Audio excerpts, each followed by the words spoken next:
السلام علیکم ورحمۃ اللہ وبرکاتہ ان الحمد للہ والصلاة والسلام علی رسول اللہ وآلہ وصحبہ اجمعین۔ انسان پیدا ہونے کے بعد بچپن سے لے کر جوانی تک اور جوانی سے بڑھاپے تک مختلف لوگوں سے ملتا جلتا ہے۔ اسی دوران وہ اپنے دوست بناتا ہے تو انسان اپنی صحبت سے پہچانا جاتا ہے۔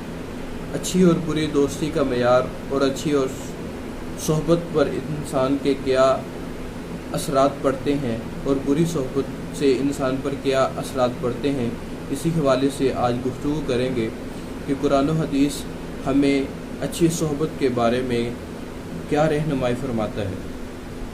اللہ تعالیٰ سورہ کہف میں آیت نمبر 28 میں فرماتے ہیں وَاصْبِرْ نَفْسَكَ مَعَ الَّذِينَ يَدْعُونَ رَبَّهُمْ بِالْغَدَاةِ وَالْعَشِيِّ يُرِيدُونَ وَجْهَهُ، اور اپنے آپ کو انہی کے ساتھ رکھ جو اپنے پروردگار کو صبح شام پکارتے ہیں اور اسی کے چہرے کے ارادہ رکھتے ہیں۔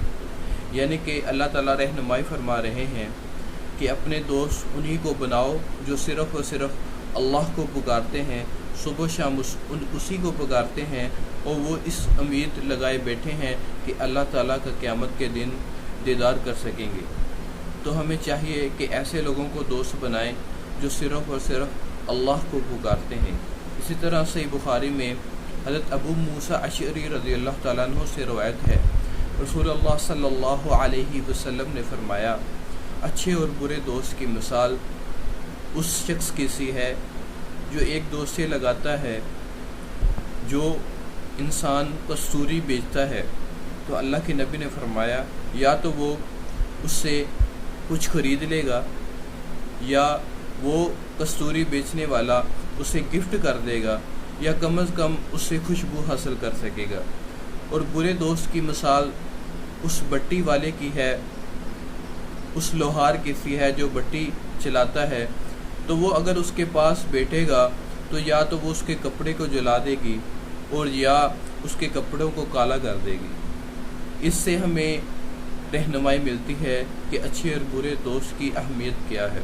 اسی طرح رسول اللہ صلی اللہ علیہ وسلم نے فرمایا کہ انسان جو ہے وہ اپنے دوست کے دین پر ہوتا ہے، تو تم میں سے جب کوئی دوست بنائے تو اسے چاہیے کہ وہ کس سے دوستی لگا رہا ہے۔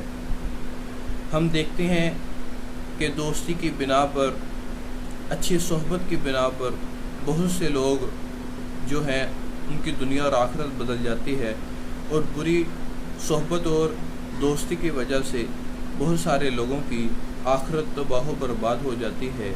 اس لیے ہمیں چاہیے کہ ہم دوست ایسے بنائیں جو اللہ تعالیٰ کو پکارنے والے ہیں۔ جب انسان دوست بناتا ہے تو وہ اس نظریے سے بنائے کہ کون سے لوگ اس کے جنازے کی پہلی صف میں کھڑے ہوں گے، کون سے لوگ اس کے جنازے کی پہلی صف میں کھڑے ہوں گے، کیونکہ دوست ہی آپ کو کندھوں پر اٹھا کر لے کے جائیں گے اور آپ کے دوست ہی جنازے کے وقت آپ کی پہلی صف میں کھڑے ہوں گے۔ کیا آپ ایسے لوگوں کو دوست بنانا چاہتے ہیں جن کو نماز جنازہ کی دعا بھی نہیں یاد؟ اور کیا ایسے لوگوں کو دوست بنانا چاہتے ہیں جو آپ کا جنازہ خود پڑھا سکتے ہیں؟ جی آپ پر ڈیپینڈ کرتا ہے کہ آپ کیسی صحبت کو اختیار کرتے ہیں۔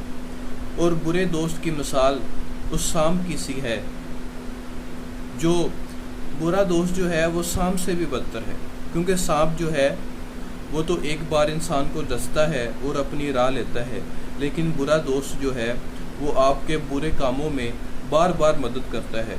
وہ کہتا ہے کہ آؤ فلاں مووی دیکھتے ہیں، فلاں گانا سنتے ہیں، آؤ یہ کام کرتے ہیں، وہ کام کرتے ہیں۔ اس کی مثال سانپ سے بھی بدتر ہے، اس کی مثال جو ہے وہ سانپ سے بھی بدتر ہے، کیونکہ سانپ آپ کو صرف ایک بار نقصان پہنچائے گا، لیکن جو برا دوست ہے وہ آپ کو ہر بار ڈسے گا، ہر بار ڈسے گا، اور اس کی جو زہر ہے وہ آپ کی دنیا اور آخرت کو برباد کر دے گی۔ اسی طرح اللہ تعالیٰ سورہ زخرف میں فرماتے ہیں کہ اس دن بہت سارے دلی دوست ایک دوسرے کے دشمن ہو جائیں گے سوائے پرہیز اور متقین کے لیے۔ جو متقی اور پرہیزگار لوگ ہوں گے وہ بھی اس دن ایک دوسرے کے دوست ہوں گے۔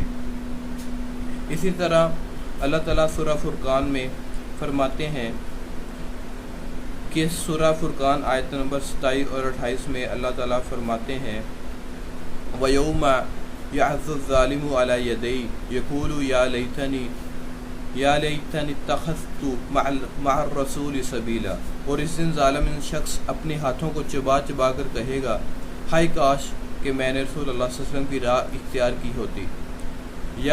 یا ویلتہ لیتنی لم اتخذ فلانا خلیلا، ہائے افسوس کاش کہ میں نے اس شخص کو دوست نہ بنایا ہوتا۔ لقد اضلنی عن الذکر بعد اذ جاءنی وکان الشیطان للانسان خذولا، ہائے اس نے مجھے گمراہ کر دیا حالانکہ مجھ پر ہدایت پہنچ چکی تھی۔ جو برا انسان ہے اور اس کے دوست برے ہیں وہ قیامت کے دن اپنے ہاتھوں کو چبائے گا اور کہے گا کہ کاش میں نے اس کو دوست نہ بنایا ہوتا، اس نے میری دنیا اور آخرت کو برباد کر دیا۔ لیکن بھائیو، اس دن پچھتانے کا کوئی فائدہ نہیں ہوگا، کیونکہ انسان کو واپس دنیا میں نہیں بھیجا جائے گا۔ جس نے جو اعمال کیے ہوں گے وہ اس کا بدلہ پائے گا۔ اسی طرح حضرت ابو سعید خدری رضی اللہ تعالیٰ عنہ سے روایت ہے کہ رسول اللہ صلی اللہ علیہ وسلم نے فرمایا کہ تیرا کھانا صرف پرہیزگار لوگ کھائیں اور تو صرف اور صرف پرہیزگاروں کی صحبت کو اختیار کر۔ اسی طرح سنن ابن ماجہ میں حضرت ابو امامہ باہلی رضی اللہ تعالیٰ عنہ سے روایت ہے من احب للہ و ابغض للہ و عاط للہ و منع للہ فقد استکمل الایمان، جس نے کسی سے محبت کی تو اللہ کے لیے، کسی سے بغض رکھا تو اللہ کے لیے، کسی کو عطا کیا تو اللہ کے لیے، تو اس نے اپنے دین کو مکمل کر لیا۔ تو ہماری دوستی، ہماری دشمنی کا معیار صرف اور صرف اللہ اور اس کے رسول کی محبت ہونی چاہیے۔ اسی طرح حضرت انس رضی اللہ تعالیٰ عنہ سے روایت ہے کہ ایک شخص رسول اللہ صلی اللہ علیہ وسلم کے پاس آیا اور پوچھا اے اللہ کے حبیب قیامت کب آئے گی؟ آپ نے فرمایا کیا تم نے اس کی تیاری کر لی ہے؟ تو اس نے کہا کہ میں اللہ اور اس کے رسول سے محبت کرتا ہوں۔ تو آپ نے فرمایا کہ آدمی کا حشر اسی کے ساتھ ہوگا جس سے وہ محبت کرتا ہے۔ حضرت انس فرماتے ہیں کہ ایمان لانے کے بعد سب سے زیادہ ہمیں اس حدیث کی وجہ سے خوشی ہوئی، کیونکہ ہم اللہ اور اس کے رسول سے، یعنی حضرت انس فرماتے ہیں میں اللہ اور اس کے رسول سے، حضرت ابو بکر اور حضرت عمر سے محبت کرتا ہوں، تو میں اللہ سے امید رکھتا ہوں کہ میرا حشر بھی قیامت کے دن انہی کے ساتھ ہوگا۔ السلام علیکم ورحمۃ اللہ وبرکاتہ۔